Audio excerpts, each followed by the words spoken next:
अलग अलग एयरलाइंस को अलग अलग जहाजों के लापता होने की खबरों को अक्सर आप न्यूज़पेपर और न्यूज़ चैनल पर देखे होंगे, जिनमें से एक तरफ कुछ सौभाग्यशाली प्लेन्स और उसमें सवार यात्री सकुशलता से अपने स्थान पर पहुंच जाते हैं, लेकिन कुछ प्लेन्स के केसेस ऐसे भी होते हैं जिनमें जहाज और उस पर सवार यात्रियों का कोई आता पता नहीं चल पाता है और ऐसी घटनाएं एक रहस्य बनकर रह जाती है, जिनका जवाब न तो जांच एजेंसी दे पाता है और न ही वहां की सरकार दे पाता है। एक ऐसी रोमांचक और रहस्यमयी घटनाओं के बारे में बताने जा रहे हैं जिसे दुनिया के सबसे रहस्यमयी घटनाओं में से एक माना जाता है। एक ऐसी आश्चर्यचकित घटना जिसके रहस्य का खुलासा आज तक नहीं हो पाया है और जिसे दुनिया के सामने आने से रोकने की पूरी कोशिश की गई थी। दोस्तों, 4 सितंबर 1954 की सुबह सेंथार्गो एयरलाइंस की फ्लाइट EWA 513 ने जर्मनी की एक एयरपोर्ट से 92 लोगों के साथ पोर्टो एलेग्रे ब्राजील की तरफ उड़ान भरी।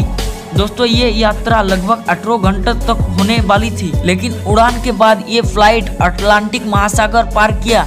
इस दौरान इस फ्लाइट का कांटेक्ट कंट्रोल स्टेशन से टूट गया। इस तरह दिन बीत गया, महीनों बीत गया, लेकिन इस फ्लाइट का कोई आता पता नहीं चल सका। कई सारी जांच एजेंसियों ने इनका पता लगाने की पूरी कोशिश की भी, लेकिन वे नाकाम रहे। आखिरकार ये मान लिया गया कि ये नीला गगन इस फ्लाइट 513 को और इसमें सवार यात्रियों को निगल गया और लोगों ने यह मान लिया कि ये फ्लाइट 513 और उनके यात्रियों को हमेशा के लिए खो दिया। इस घटना के कुछ दिनों बाद सेंटियागो एयरलाइंस को हमेशा के लिए बंद कर दिया गया, लेकिन इस मिसिंग प्लान को खोजने की नाकाम कोशिशें जारी रही। ना तो इस 92 लोगों में से किसी का पता चल पाया और ना ही एरोप्लेन के कोई अवशेष मिले। इस घटना के लगभग 35 साल बाद अचानक 12 अक्टूबर 1989 के पोर्टो एलेग्रे के एक सुबह में एक अननोन प्लेन दिखा, जो कि तेजी से पोर्टो एलेग्रे के रनवे की तरफ बढ़ता जा रहा था। दोस्तों, एरोप्लेन के नजदीक पहुंचने पर एरोप्लेन ट्रैफिक कंट्रोल रूम में बैठे सभी लोग इस अननोन एरोप्लेन को सेंटियागो एयरलाइंस लिखा देखकर चौंक गए। इस समय तक सेंटियागो एयरलाइंस को हमेशा के लिए बंद हुए 35 साल बीत चुके थे, तो फिर उस एरोप्लेन का अचानक बिना किसी सूचना के कैसे आ सकता है? ये प्रश्न वहां में मौजूद सभी अधिकारियों के मन में उत्सुकता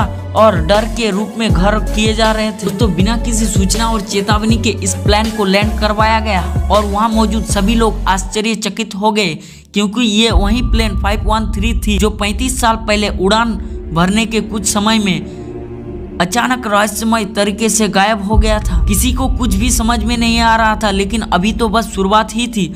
अभी इस रहस्य को और भी डरावना होना बाकी था। दोस्तों, ATCA ने प्लेन के पायलट से कांटेक्ट करने की बहुत कोशिश की, लेकिन कोई रिप्लाई ना आने के कारण एयरपोर्ट अथॉरिटी ने प्लेन पर अंदर जाने का विचार किया और जैसे तैसे प्लेन के गेट को खोला गया। उसके बाद वहां मौजूद लोगों ने जो देखा, देखकर सभी लोग हैरान हो गए। दोस्तों, उस जहाज में इंसानों के जगह सिर्फ इंसानी कंकाल मौजूद थे, जो कि अब भी अपनी स्थान पर सीट बेल्ट से बंधा हुआ था। दोस्तों, एयरपोर्ट अथॉरिटी के लोग दौड़कर कॉकपिट की तरफ गए और वो पायलट से अपने सवालों का जवाब चाहते थे, लेकिन कॉकपिट का गेट खुलते ही उन्होंने देखा कि प्लेन का पायलट भी एक कंकाल में बदल चुका था। उसके हाथ अभी भी प्लेन के नेविगेशन कंट्रोल पर थे। ब्राजीलियन सरकार ने इस घटना को गोपनीय रखा और किसी भी तरह के जानकारी बाहर नहीं निकल आ सका। दोस्तों, ब्राजीलियन सरकार के इस रवैये ने पैरानॉर्मल इन्वेस्टिगेटर और अन्य इन्वेस्टिगेटर्स एजेंसीज के कान खड़े कर दिए कि आखिर उस दिन हुआ क्या था। आखिर उस घटना में ऐसी कौन सा राज छुपे थे जिसे सरकार और पोर्टो एलेग्रे अथॉरिटीज दुनिया के सामने नहीं आने देना चाहती थी। दोस्तों, इस घटना ने उस समय के सबसे सम्मानित और पैरानॉर्मल इन्वेस्टिगेटर डॉक्टर ओटेलो का ध्यान भी अपनी ओर खींचा, जिन्होंने इस राज को जानने की और घटना के असल कारकों का पता लगाने का पूरा कोशिश की थी।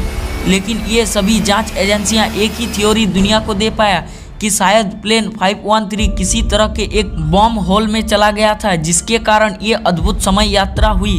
लेकिन लोगों द्वारा दी गई ये थ्योरी इस बात का जवाब नहीं दे पाई कि आखिरकार पायलट के कंकाल ने फ्लाइट को लैंड कैसे करा पाया। आखिरकार वो कौन से राज है जिन्होंने पूरी तरह बाहर नहीं निकल आने दिया। दोस्तों, इस तरह के घटनाएं ये बताती कि साइंस के बहुत तरक्की के बावजूद भी ऐसा बहुत कुछ है जिसका जवाब साइंस के पास भी नहीं है।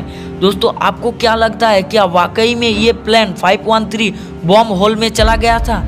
नीचे कमेंट बॉक्स पर अपना राय जरूर लिखिएगा।